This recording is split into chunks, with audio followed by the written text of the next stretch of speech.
पाकिस्तान का army chief Asim Munir बहुत बड़ी मुश्किल में पड़ने वाला है। आसिम मुनीर के बारे में एक ऐसा खुलासा हुआ है जो आपके होश उड़ा देगा। दरअसल जून और दिसंबर में ऐसी दो घटनाएं हुई हैं जिन्हें देखकर आपको लगने लगेगा कि आसिम मुनीर सुपारी किलर की तरह काम करने लगा है, और वो भी इजराइल के इशारे पर। ऐसे दावे किए जा रहे हैं कि मुनीर ने इजराइल के दबाव में जीपीएस घड़ी का इस्तेमाल करते हुए एक देश के टॉप आर्मी चीफ को ही मरवा दिया है। आप ये जानकर हैरान रह जाएंगे कि आसिम मुनीर से मुलाकात के बाद दो मुस्लिम देशों के टॉप आर्मी अफसर रहस्यमयी मौत मारे जा चुके हैं। पहले दिसंबर में हुई घटना के बारे में जान लेते हैं, फिर जून में हुआ एक होश उड़ा देने वाला मामला बताएंगे। रात का सन्नाटा था। तुर्की के अंकारा से एक विमान रनवे छोड़ चुका था, लेकिन इसमें बैठे सभी लोगों का आसमान में मौत इंतजार कर रही थी। लीबिया की सेना के chief of staff Mohammed Ali Ahmed al Haddad की मंगलवार 23 दिसंबर को एक विमान दुर्घटना में मौत हो गई। हादसा तुर्की की राजधानी अंकारा के पास हुआ जब वो प्राइवेट जेट से लीबिया लौट रहे थे। तुर्की अधिकारियों के मुताबिक अंकारा के एसेनबोगा एयरपोर्ट से उड़ान भरने के कुछ ही देर बाद विमान ने तकनीकी खराबी की सूचना दी और इमरजेंसी लैंडिंग की अनुमति मांगी, लेकिन लैंडिंग से पहले ही रेडार से विमान का संपर्क टूट गया। इस क्रैश के बाद तुर्की हिला हुआ है क्योंकि किसी दूसरे देश के जनरल की मौत उनके यहां हुई है। ये राजनयिक संबंधों को भी बिगाड़ सकता है। प्लेन क्रैश के बाद साजिश या हादसे को लेकर कई तरह के सवाल उठ रहे हैं। सवाल ये उठ रहा है कि क्या ये प्लेन क्रैश था या टारगेटेड हत्या। आसिम मुनीर से मुलाकात के कुछ दिनों बाद लीबिया के आर्मी चीफ की मौत सोशल मीडिया पर ईरान के कमांडर की मौत से तुलना की जा रही है। लीबिया के army chief of staff Mohammed Ali Ahmed al Haddad की अंकारा के पास टेक ऑफ के तुरंत बाद एक प्लेन क्रैश में मौत हो गई। इस जानलेवा घटना में लीबिया के 4 सीनियर अधिकारियों और 3 क्रू मेंबर्स की भी जान चली गई। ये क्रैश पाकिस्तान के आर्मी चीफ आसिम मुनीर की लीबिया में मिलिट्री लीडरशिप से मुलाकात के कुछ दिनों बाद हुआ है। जानकारी के लिए बता दें कि पाकिस्तान ने लीबिया के साथ 4 अरब डॉलर यानी कि लगभग 35,000 करोड़ रुपए की हथियारों की डील की है। इस डील के तहत पाकिस्तान लीबिया को JF-17 फाइटर जेट्स, बख्तरबंद गाड़ियां और गोला बारूद जैसी चीजें बेचेगा। आसान भाषा में कहें तो पाकिस्तान चीन के हथियारों को ही लीबिया तक पहुंचाएगा। लेकिन अब दावा किया जा रहा है कि लीबिया के आर्मी चीफ जनरल मोहम्मद अल हद्दाद पाकिस्तान के साथ की जा रही इस डील से खुश नहीं थे, इसलिए शायद आसिम मुनीर के साथ डील करने के लिए लीबिया की सेना के deputy commander in chief Saddam Khalifa बैठे थे। और फिर खबर आ गई कि लीबिया के आर्मी चीफ जनरल मोहम्मद अल हद्दाद प्लेन क्रैश में मारे गए। इसी तरह जून 2025 में इससे भी खतरनाक घटना हुई थी। जून में ईरान के टॉप कमांडर मोहम्मद हुसैन भी रहस्यमयी तरीके से मारे गए। दरअसल आसिम मुनीर मोहम्मद हुसैन से भी मिले थे। रिपोर्ट्स की माने तो उस दौरान आसिम मुनीर ने मोहम्मद हुसैन को एक घड़ी गिफ्ट की थी।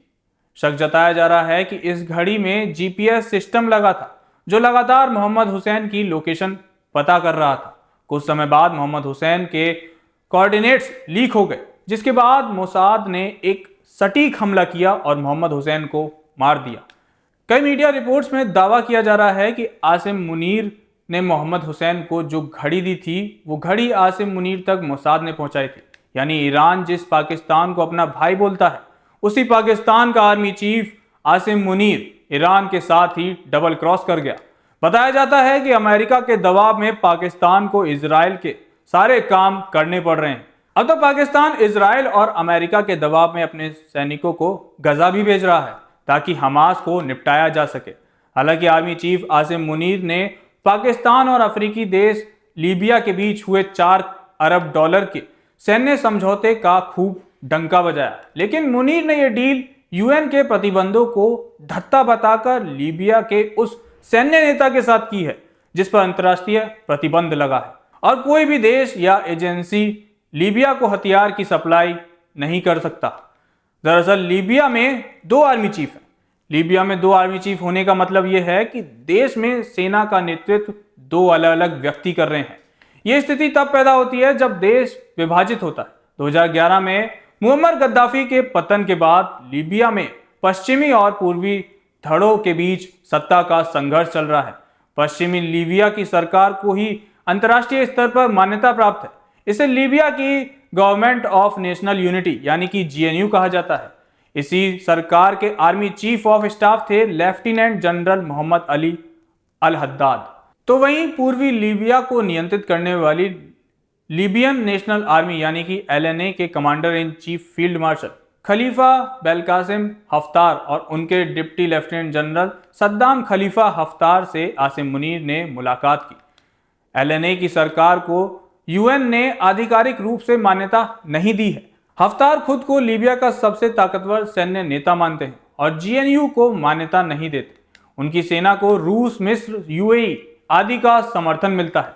आपको बता दें कि संयुक्त राष्ट्र ने 2011 से लीबिया पर हथियार प्रतिबंध लगाया हुआ है, जिसके तहत केवल UN मान्यता प्राप्त सरकार को वो भी विशेष अनुमति के साथ हथियार मिल सकते हैं। UN लीबिया की GNU सरकार को मान्यता देता है, ना कि खलीफा हफ्तार की LNA को।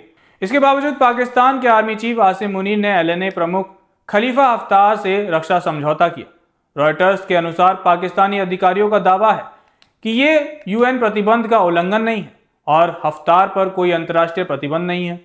वहीं टाइम्स ऑफ इजराइल ने इसे UN हथियार बैन के कमजोर पड़ने और पश्चिमी निगरानी से मुक्त साउथ साउथ सैन्य सहयोग के उभार का संकेत बताया।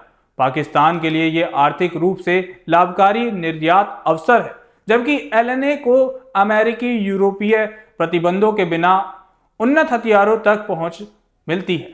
जनरल मुनीर ने इस समझौते को व्यापार से आगे बढ़कर पैन इस्लामिक एकजुटता के रूप में प्रस्तुत किया। लिहाजा एक तरफ पाकिस्तान ये ढोंग करता है कि वो आतंकवाद के खिलाफ है और दूसरी तरफ खुद उनके आर्मी चीफ पर हत्या का आरोप लग जाता है। इसके बाद एक बात तो एकदम साफ है कि पाकिस्तान अपनी हरकतों से कभी बाज नहीं आने वाला है, और तो और उससे जो भी दोस्ती करता है वो उसे भी खा जाता है।